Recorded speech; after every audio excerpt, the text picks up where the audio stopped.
Apakah kalau kita punya orang dalam kita bisa lolos beasiswa KSE? 3. Bagaimana cara aku lolos beasiswa KSE? Jangan cuma bisa stok mantan atau stok gebetan aja yang jagonya, tapi stok-stok global.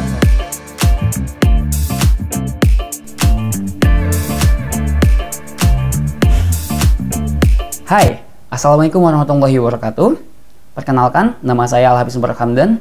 Saya adalah salah satu penerima beasiswa KSE tahun 2021-2022. Video kali ini nggak bakal ngejelasin pertanyaan-pertanyaan yang sebenarnya bisa kita ketahui dari banyak informasi gitu. Kayak dari website, dari YouTube, dari informasi resmi dari website KSE gitu. Pertanyaan-pertanyaan mendasar kayak, Bang, beasiswa KSE kapan bukanya? Bang, apa-apa aja syarat yang harus dipenuhi? Bang, semester 4 boleh daftar nggak? IP aku cuma 3,5, bisa nggak daftar beasiswa KSE? Bang, syarat-syaratnya apa aja? Bang, aku kuliah di UIN, bisa lolos nggak? Bang, kampus-kampus apa aja bang yang bisa ikutan beasiswa KSE? Kampus aku bisa ikutan nggak gitu? Atau pertanyaan-pertanyaan mendasar lainnya kita nggak bakal bahas di sini. Teman-teman bisa cek sendiri di website KSE di sini. Nanti kita cantumin linknya atau link di bawah ada. Nah, di video kali ini aku bakal ulik beberapa hal-hal yang mungkin nggak diketahui atau mungkin nggak terekspos oleh banyak orang seputar beasiswa KSE dari pengalaman aku pribadi sebagai award di KSE yang pernah nggak lolos seleksi. Jadi ceritanya itu singkatnya, di semester 4 aku itu pernah daftar juga, baru di tahun selanjutnya baru aku lolos gitu, yaitu penerima di semester 7 dan 8 gitu. Ya, that's it. Oke, langsung masuk pertanyaan pertama. Apa aja yang udah aku dapat dari beasiswa KSE?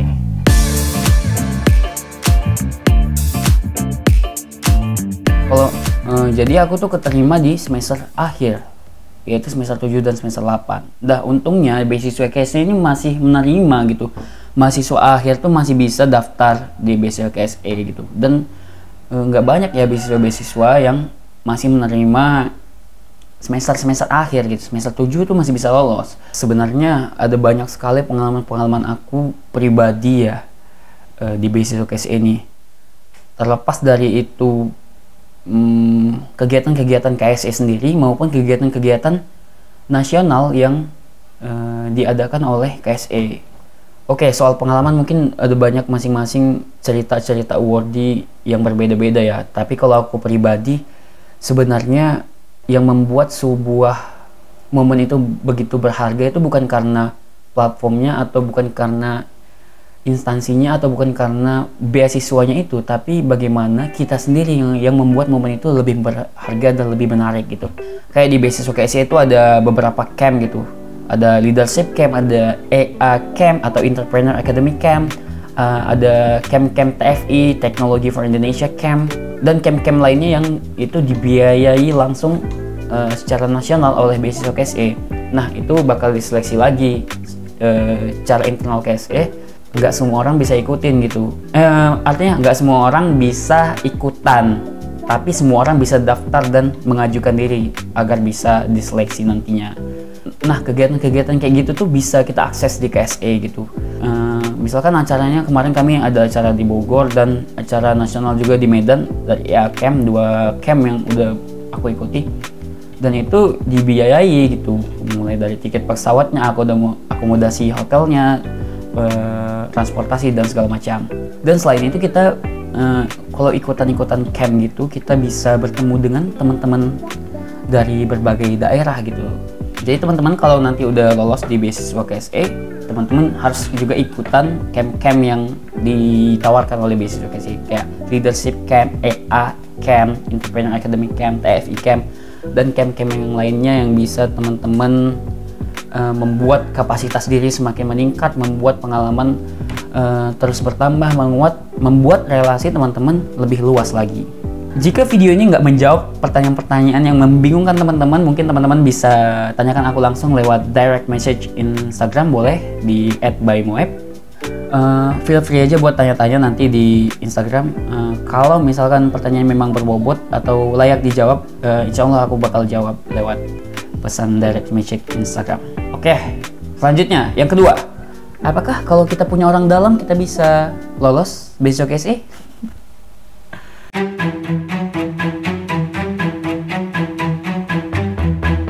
Oke, singkatnya itu enggak ya teman-teman. Jadi sistem penyeleksian KSE itu berbeda dengan sistem penyeleksian pada umumnya kampus. Jadi kalau di KSE itu rekrutmennya itu langsung online secara nasional. Lihat dari websitenya gitu, kita daftar lewat website. Nah, beberapa kampus itu penyeleksinya kan kayak ada dari fakultas. Terus kalau udah lolos fakultas, misalkan nih beberapa kampus tuh jatahnya misalkan 80. Terus fakultas ini 5, fakultas ini 5. Terus dari fakultas itu jurusan ini jatahnya 2, jurusan ini jatahnya 3. Jadi peluang kita tuh harus mendekatin kajur, harus mendekatin dekan dan segala macam untuk bisa lolos di ACC, bisa daftar untuk beasiswa ini. Enggak teman-teman. Jadi beasiswa KSE berapa banyak pun pendaftar itu bakal diseleksi juga. Mau 30.000 atau 50.000 yang daftar, teman-teman bakal diseleksi juga. Nah, dalam hal ini nggak ada sama sekali keterlibatan kampus untuk membantu atau untuk mengutamakan teman-teman. Misalkan dekat nih sama kajur, oh dia dekat sama kajur, apakah bisa lebih diutamakan lolos? Enggak, karena memang sistem rekrutmen KSE ini ya secara nasional lewat website, secara online gitu, bakal diseleksi secara nilai gitu teman-teman. Artinya secara esai yang udah ditulis dan secara wawancara yang udah dilakukan gitu. Oke, tadi ngecek audio apakah audionya masuk atau enggak, rupanya masuk ya, aman. Kita masuk ke pertanyaan kedua. Pertanyaan kedua tadi udah ya. Kita masuk ke poin ketiga, bagaimana cara aku lolos beasiswa KSE.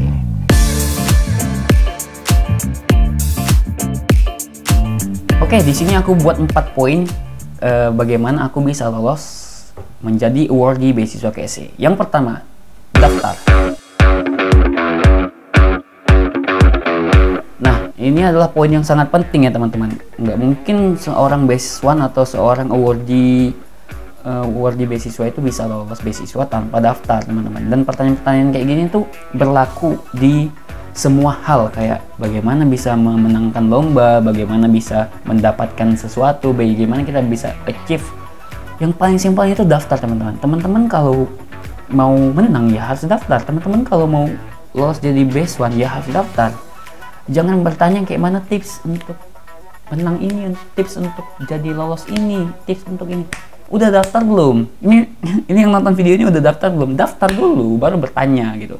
Jadi poin ini sebenarnya sangat aku tekankan ya teman-teman. Terlepas dari nanti teman-teman lolos atau enggak, kalau ikutan lomba menang atau enggak, hal yang paling harus diutamakan adalah daftar teman-teman. Karena ketika kita daftar, kita itu punya potensi untuk lolos. Sedangkan kalau kita enggak daftar, kita tuh sama sekali nggak punya potensi untuk lolos teman-teman. Jadi yang pertama yang harus teman-teman lakukan adalah daftar. Ini habis ini kalau belum daftar silahkan daftar dan isi beberapa yang bisa diisi atau disiapin. Dan ini kalau nggak salah udah buka juga ya pendaftaran teman-teman di tahun 2023 ini. Silahkan daftar coba.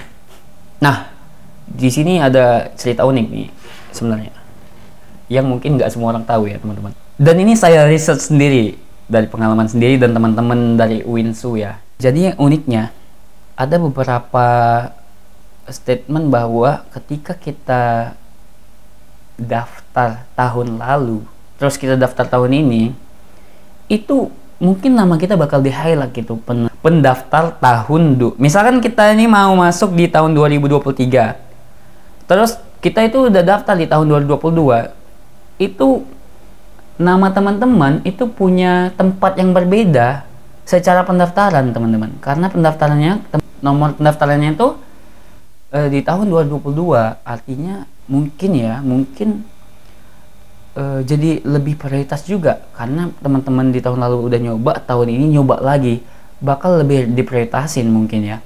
Misalkan dia di semester 7 nih kan, dia semester 5-nya udah daftar tapi nggak lolos di semester 5-nya, terus di semester 7-nya daftar, itu bakal diprioritaskan ketimbang orang yang baru daftar di semester 7. Nah, itu statement aku pribadi ya teman-teman, bisa benar bisa enggak.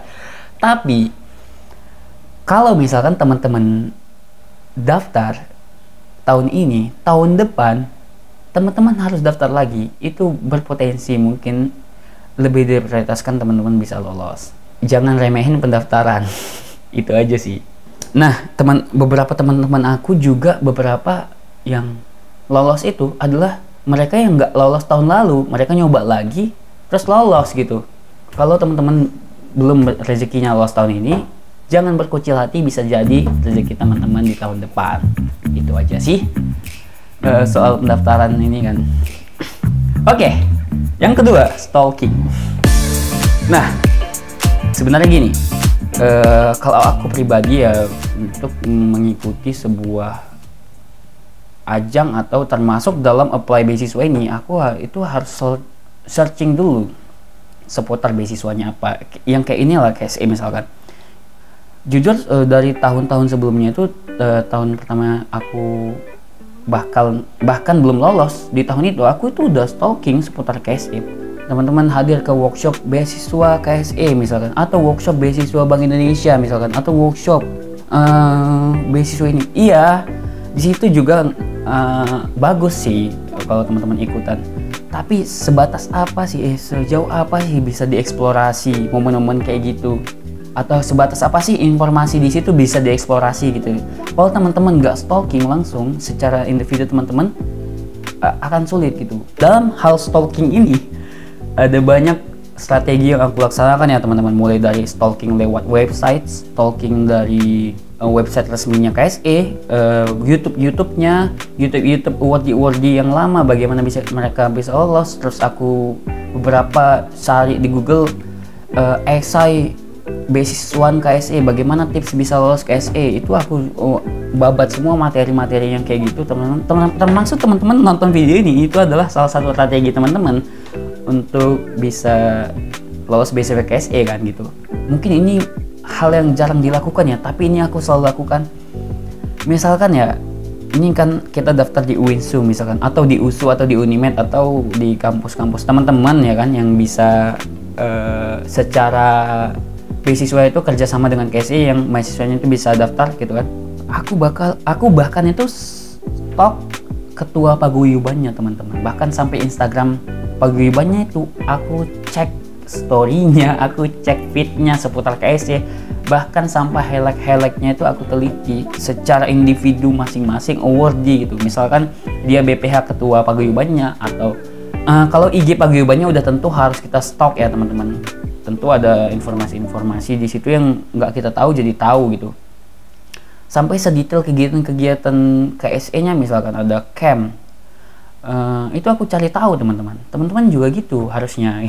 Dan nanti nggak menutup kemungkinan itu bisa ditanyakan di wawancara, dan benar beberapa pertanyaan itu hadir ketika wawancara berlangsung. Ternyata yang kita stok itu muncul gitu. Kita jadi tahu, oh beasiswa KSE itu ternyata ada tunas gitu. Alumni-alumni itu punya paguyuban lagi dan bisa membantu beasiswan-beasiswannya yang baru. Oh ternyata founder KSE itu dari UI dulu, ada beberapa orang buat paguyuban gitu kan. Oh ternyata pembina KSE ini toh, oh ternyata ini toh, oh ternyata kegiatan-kegiatan kayak gini itu bisa kita akses dan kita stok tanpa harus ikutan seminar teman-teman. Bahkan di seminar juga hal-hal yang kayak gitu gak bisa jelasin secara detail ya teman-teman. Jadi stok adalah harus teman-teman lakuin ya teman. Jangan cuma bisa stok mantan atau stok gebetan aja yang jagonya, tapi stok-stok lomba, stok-stok beasiswa KSE itu harus dilaksanakan. Sesimpel kayak kita lebih mengenal lah, dalam artian kalau kita menjalin hubungan sama seseorang, kita harus kenalan dulu lah sama dia gitu. Gimana sih dia orangnya, gimana sih. Gitu juga sama KSE, nggak mungkin nggak kenal langsung aja gitu kan. Setidaknya tahu beberapa informasi basic soal KSE-nya. Oke, yang ketiga, esai.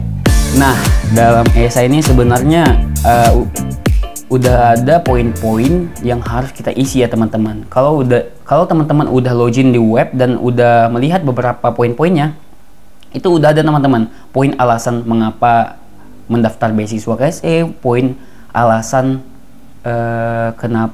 poin alasan mengambil jurusan, bahkan poin alasan kenapa Anda layak gitu kan teman-teman. Ada beberapa poin di situ udah ada dan kita bisa isi sesuai kriterianya masing-masing. Sebenarnya nggak ada template khusus ya teman-teman bagaimana cara menulis esai gitu. Tapi yang aku mau tekankan di sini adalah teman-teman menulis sefakta-faktanya teman-teman harus tulis sejujur-jujurnya bagaimana teman-teman nyamannya gitu. Dalam artian misalkan teman-teman udah lihat nih esai dari beberapa batch one yang lama gitu kan, jangan teman-teman ikutin gitu, karena cerita orang tuh pasti berbeda dengan cerita kita. Cerita kita kayak gini, cerita orang kayak gitu. Karena yang original tuh bakal lebih menggugah selera teman-teman. Kayak misalkan ya, alasan memilih jurusan, esai alasan memilih jurusan nih kan, ada banyak nih kan. Salah satunya mungkin kita bahas esai alasan memilih jurusan. Teman-teman jangan jawab kayak karena saya ini mungkin orang banyak jawab itu kayak alasan saya mengambil jurusan ini karena saya mampu di sini dan banyak peluang jika saya masuk di sini, peluang kerja dan segala macam misalkan. Tapi menulis esai menulis esai itu nggak sekaku itu teman-teman, dalam artian nggak ada batasan teman-teman. Teman-teman kalau mau cerita sesuatu itu boleh, misalkan kayak penulisannya itu dimulai dari historial gitu, sejarah atau dari sesuatu yang unik gitu. Misalkan dimulai dengan tanggal atau dimulai dengan hari, dimulai dengan opini-opini yang menarik, dimulai dengan cerita-cerita teman-teman pribadi misalkan yang teman-teman lakuin atau teman-teman rasain sendiri gitu. Misalkan dimulai dari hari, tanggal segini adalah tanggal yang memilukan dalam hidup saya karena saya mendapatkan kejadian yang tidak mengenakan. Cerita-cerita teman-teman yang menarik di balik itu bisa teman-teman sampaikan lewat esai itu. Dan itu saya sangat suka membuat video dan saya memenangkan banyak lomba. Oleh karenanya saya mengambil jurusan ini misalkan, itu boleh-boleh aja teman-teman. Atau bisa dimulai dengan tanggal misalkan 19 Desember 2020 misalkan. Itu kan lebih detail, lebih kesannya benar-benar pure itu kejadian teman-teman. Saya mengikuti seminar ini atau saya mendapatkan kejadian yang tidak menyenangkan, kejadian yang sangat menyenangkan, kejadian-kejadian yang teman-teman alami di tanggal itu bisa lebih menarik. Dan mungkin mungkin ketika penyeleksi baca, ini apa nih gitu. Jadi teman-teman dibaca gitu. Di sini penulisannya tuh benar-benar bebas, kayak mana teman-teman biasa nulis atau kayak mana keunikan teman-teman tuh bisa teman-teman tulis di situ, bisa teman-teman eksplorasi di situ pada sub-sub pembahasan masing-masing. Misalkan subnya adalah alasan menerima beasiswa, alasan kenapa ada daftar beasiswa, alasan memilih jurusan, alasan membantu. Kalau nggak salah ada banyak itu, teman-teman ikuti aja, jangan nggak diisi. Karena kalau nggak diisi berpotensi untuk teman-teman ya nilainya bakal berkurang gitu. Oke, itu aja di esai. Kita kalau punya potensi ya udah, kita di tulisan itu kita sampaikan itu. Saya jago ini. Saya punya kapasitas di bidang ini. Silahkan tulis di situ. Sampaikan kelemahan teman-teman. Artinya misalkan beasiswa ini kan membantu secara finansial ya. Ya udah, alasan teman-teman butuh beasiswanya apa? Misalkan teman-teman mohon maafnya kayak misalkan udah nggak punya orang tua, yatim piatu misalkan, atau misalkan teman-teman sedang dalam kesusahan dalam finansial. Silahkan ceritakan cerita teman-teman secara purenya, secara nyatanya, bisa teman-teman ceritakan dengan gaya teman-teman sendiri gitu. Itu aja. Dan kita masuk ke poin selanjutnya, wawancara. Nah, setelah tadi daftar, terus talking, terus udah daftar pasti ada esai yang ditulis ya. Karena penyeleksian pertama tuh lolos esai dulu baru bisa masuk wawancara. Jadi wawancaranya adalah orang-orang yang udah lolos tahap pertama beasiswa KSE. Nah, wawancara. Jadi pertanyaan-pertanyaan wawancaranya adalah pertanyaan-pertanyaan random ya teman-teman. Dan mungkin pertanyaan-pertanyaan wawancara beasiswa KSE ini adalah pertanyaan-pertanyaan yang mungkin ditanyakan juga di beasiswa-beasiswa lainnya. Kayak kenapa Anda daftar, mengapa Anda layak. Jadi lebih banyak baca lah teman-teman. Jadi tips aku ini ada, kalau soal wawancara ya, tips itu lebih kayak Oh ya, gini aku spill ya beberapa pertanyaan yang aku ditanyakan kemarin. Buku apa yang kamu baca? Apakah kamu suka pembaca? Buku apa yang sering kamu baca? Apa buku terakhir yang kamu baca terakhir katanya? Dan pertanyaan ini sebenarnya udah diprediksi oleh aku pribadi ya kan, karena aku search juga yang stalking tadi kan, karena aku stalking juga. Jadi aku udah bawa tuh buku di samping aku, buku yang aku baca, dan ketika itu ditanyakan, aku gini kan bukunya, kan itu lewat Zoom kan wawancaranya. Jadi aku ini buku yang aku ibu K gitu, kalau nggak salah itu yang penyeleksi itu alumni dan alumni KSE, terus orang-orang KSE yang terlibat dari pengurusan KSE-nya, terus ada donatur mungkin kan yang menyeleksi. Terus aku sampaikan, Kak, ini adalah buku yang aku baca terakhir. Buku ini menjelaskan tentang ini secara singkatnya, aku jelasin gitu kan. Oh, setidaknya oh ini anak prepare gitu.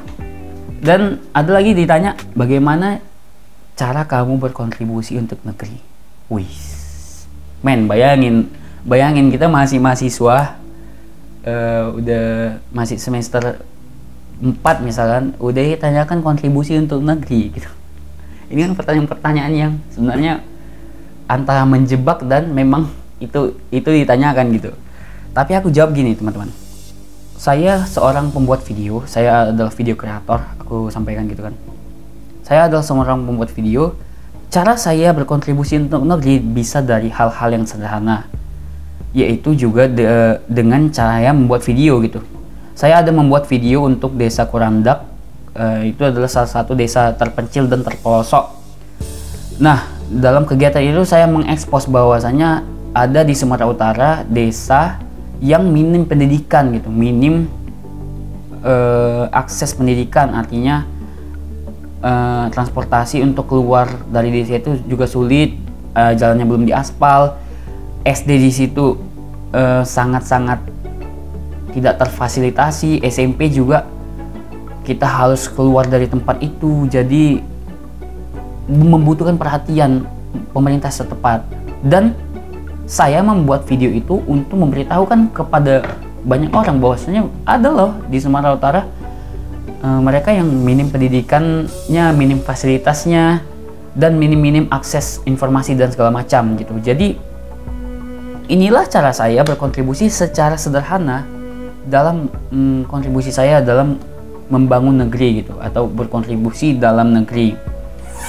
Itu secara simpel saya sampaikan bahwa nggak harus menjadi orang besar untuk berkontribusi untuk negeri gitu.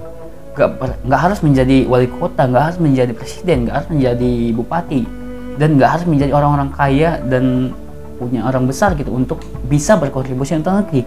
Dari hal-hal sederhana pun bisa kita lakukan untuk berkontribusi untuk negeri. Cara-cara sederhana pun bisa kita lakukan untuk berkontribusi untuk negeri, yaitu dengan cara saya membuat video. That's it. Terus aku share videonya, linknya di YouTube kan. Terus mereka lihat, oh mereka excited. Terus ya udah, kita bahkan explore pertanyaan-pertanyaan yang seputar itu, teman-teman. Seputar bagaimana saya terlibat di situ gitu. Jadi mungkin ya, ini pendapat aku pribadi ya. Mungkin pertanyaan-pertanyaan yang mereka udah siapin nggak jadi ditanyakan. Mereka lebih tertarik mengeksplorasi pertanyaan tadi dengan jawaban kita gitu. Jadi memang nggak ada template yang stagnan gitu, pertanyaan bakal ini aja, bisa aja berubah, bisa aja berkembang, teman-teman. Jadi tips dari aku, teman-teman sejujur-jujur mungkin, sekreatif mungkin menyampaikan, menulis esai, menyampaikan pertanyaan wawancara, menyampaikan jawabannya gitu kan. Sekreatif mungkin teman-teman agar bisa menarik, dan sampaikan di wawancara itu bahwasanya bagaimana Anda memang benar-benar layak mendapatkan beasiswa KSE dengan potensi teman-teman, dengan prestasi teman-teman. Misalkan teman-teman pernah achieve ini, pernah pertukaran ini, atau pernah ikutan lomba ini. Dan tipsnya kayak kita ngengkol juga, teman-teman. Ngengkol nih bahasanya apa ya? Kayak ngangkat juga lah, teman-teman. Misalkan dengan keahlian saya membuat video, saya bisa berkontribusi untuk dokumentasi KSE yang lebih baik ke depannya itu, misalkan ya kan, atau kapasitas saya di sini, upaya saya untuk membantu membuat KSE yang lebih baik ke depannya misalkan. Itu adalah pola-polanya yang teman-teman bisa mainin sesuai dengan kapasitas teman-teman. Misalkan public speaking misalkan, ya udah sampaikan saja kemampuan public speaking teman-teman dan kontribusi terhadap negeri, terhadap KSE agak-agak ngengkol dikit bisa. Setidaknya di situ ada terlihat gitu keseriusan teman-teman dalam seleksi beasiswa KSE ini. Ya intinya teman-teman, nggak ada patokan khusus harus kayak gini supaya bisa lolos, nggak ada teman-teman. Teman-teman secara jujur, secara kreatif teman-teman bisa eksplorasi diri sendiri, bisa sekreatif mungkin teman-teman menulis seputar teman-teman. Silahkan cari informasi sebanyak-banyaknya, kumpulkan. Dan sebenarnya ya kalau saya pribadi memandang bahwa ajang-ajang kayak gini tuh bukan ajang-ajang yang mempersiapkannya itu seminggu 2 minggu teman-teman. Teman-teman kalau daftarnya semester 4 harusnya dari semester 1 teman-teman udah siapin untuk biar bisa, artinya bobot teman-teman tuh biar lebih berkelas, kayak penghargaan teman-teman bisa lebih banyak, pengalaman teman-teman bisa lebih banyak mulai dari semester 1. Jangan udah mau daftar di situ kita ngumpulin. Ini misalkan 2 minggu lagi nih udah tutup pendaftaran, kita masih nyari-nyari nih ngumpulin apa penghargaan, ya nggak bisa. Jadi memang ini adalah mau mempersiapkannya lama gitu, mempersiapkannya jauh-jauh hari gitu, jangan nggak bisa cepat gitu. Walaupun ada juga mereka yang nggak terlalu prepare banget tapi bisa lolos, ada juga. Tapi ya itu aja dari pengalaman aku pribadi.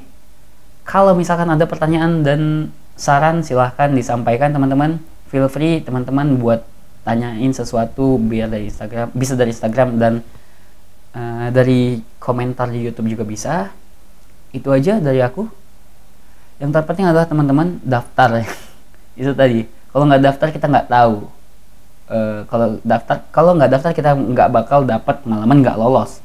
Kalau kita daftar kita dapat pengalaman nggak lolos. Dari pengalaman nggak lolos kita belajar bagaimana kita bisa lolos atau bagaimana kita bisa tidak lolos lagi. Itu aja dari aku. Sekian, terima kasih. Wassalamualaikum warahmatullahi wabarakatuh.